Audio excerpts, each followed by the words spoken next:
I thought Charlotte took the fight to us. Midway through the second half. At halftime we talked about things we were doing poorly, and thank God that's over with. That kind of thing. We're lucky to be down only 4, I thought.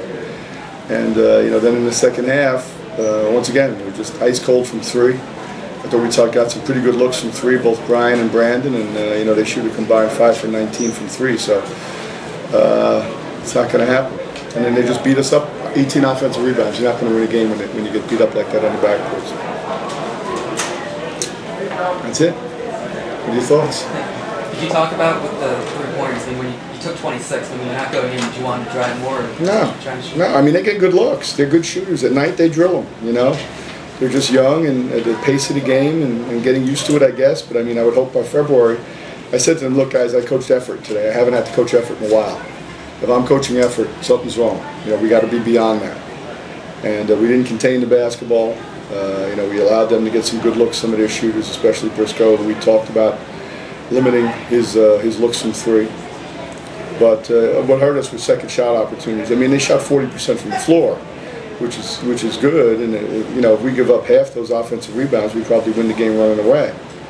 But once again, you look at, McMillan plays 20 minutes with 1 rebound, and Frazier has 3 in 38 minutes, and Brian Smith has 3. Our guards got to rebound the ball better. They got to give some support to the front court.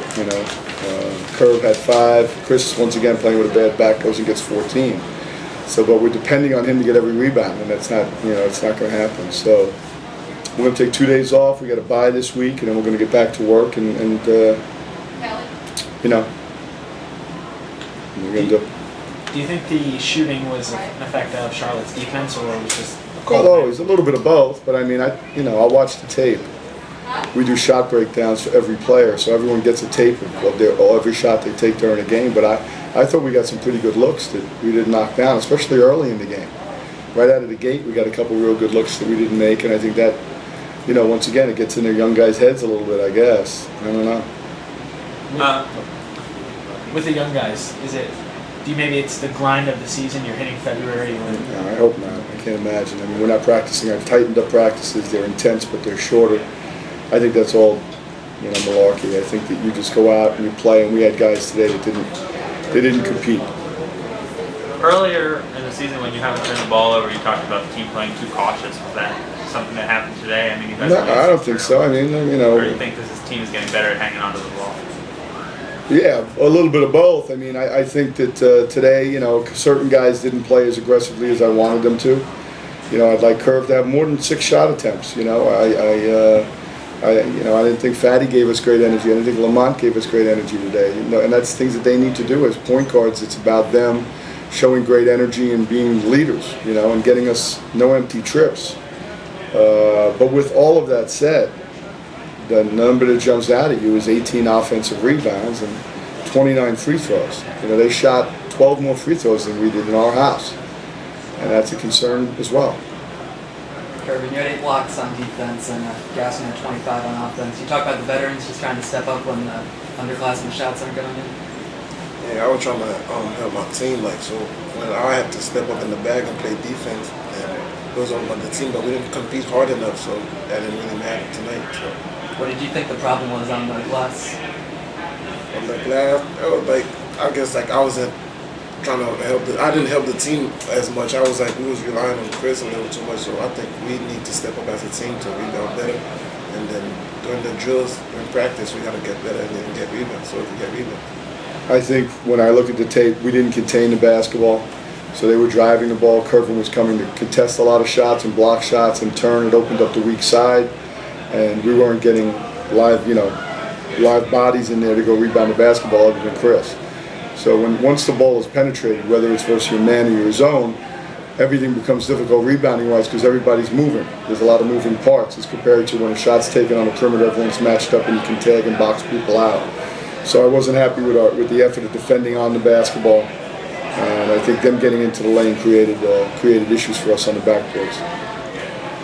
Charlotte had the same 8-10 record as your team. Mm-hmm. So this should have been with the guys who have been up at the highest towards moving towards the playoff. Exactly right. Any reason that it was less of an effort? No, I mean, it's something we talk about. I have the schedule, I have these standings up on the wall in the locker room. We talked about it before the game.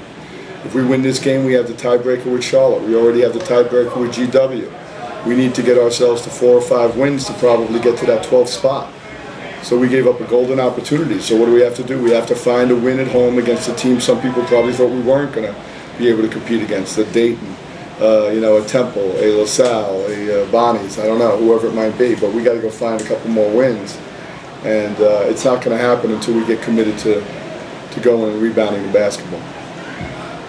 Kervin, can you talk about how the crowd feeds off of your energy defensively with blocks and things like that, and how that can sort of serve to turn the game around? I think like it's both ways because like I feed off their energy also. So when I get a block and then the crowd get into it, so I want to compete more. I want to play a lot more defense and help my team. So I think it's not only them that feed off my energy, I feed off their energy also. Is there any initial thoughts on what you do have to do against Dayton next week?